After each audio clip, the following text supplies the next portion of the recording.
There are various ways to install Python on your computer. But if you are a new Python user, it is highly recommended to install Anaconda. Anaconda will not only install Python, but also the Jupyter Notebook app, as well as many packages for scientific computing and data science.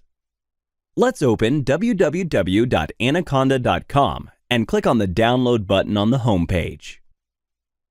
You must pick one of the three operating systems, Windows, Mac, or Linux.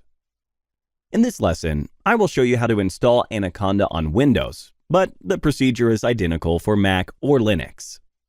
Please keep in mind that, just as any other online service, Anaconda are constantly updating their products and website. So, even if their interface looks slightly different, the functionalities are likely to remain the same.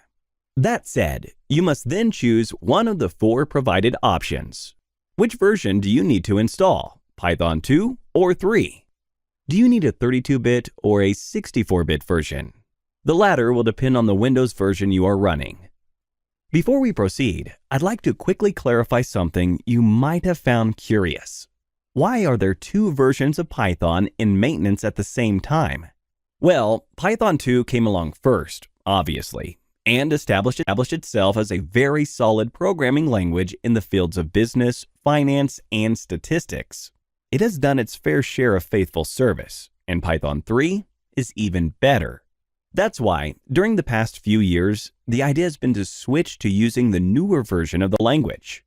The reason for this is that Python 3 has certain advantages that can improve coding, especially in large corporations and professional environments. Looking into these advantages in greater detail, though, is way beyond the scope of this course. In terms of syntax, there are just a few little differences between Python 2 and 3, and we will outline them to you in just a couple of lectures. So, which version should you install? We suggest you install Python 3. It is the newer version and has superior support. Also, by choosing this option, you will be better prepared for the Python version in which you will be coding in the future. Moreover, some packages such as TensorFlow are compatible only with Python 3. Nonetheless, if you have a good reason to install Python 2, please refer to the relevant video in a few lectures and just stick to the syntactical differences explained there. Something to remember is that notebook files for each Python version have been attached to the introductory lectures about Python. After that point, however, the videos you watch are recorded in Python 3 only, so notebook files for Python 2 are not provided. Just remember that when you're using the notebook files, you need to use the ones stored in the folder that corresponds to the version you've installed. For example, if you access the resources to the lecture on variables and you click on the folder called Python 2, you will see notebook files that will run on Python 2 directly. In the same manner, if you go back and select the Python 3 folder, you will only encounter files that are suitable for working with Python 3. Don't forget that we have kept to this principle throughout the course. It is valid for all introductory lectures about Python.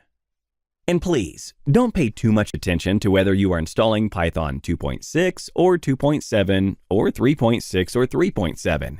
Newer versions are constantly being released, so the first digit is the only one that matters. Think of it as just Python 2 or 3.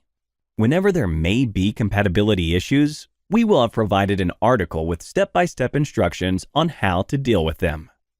Having said that, let's go back to the installation process.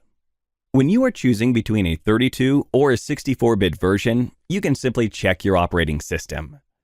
Newer computers are most likely running with 64-bit processors, but if you would like to clarify this before you begin, you could easily do that. First, open your control panel menu from the Start window. Then select System and check the information referring to the system type. In my case, it is 64-bit, so when I go back to the Anaconda website, I will select the 64-bit Python 3 version, reminding you that the installation process is analogical for Python 2 or a 32-bit version. Then, you must find a directory where to install the distribution and press Save. When the download has finished, run the application. What follows is nothing different from the standard Windows installer. Agree and press Next until you have the chance to specify a destination folder. You could do this after clicking on the Browse button. When satisfied with the indicated directory, click Next one more time. Then, follow the suggestions made by the installer.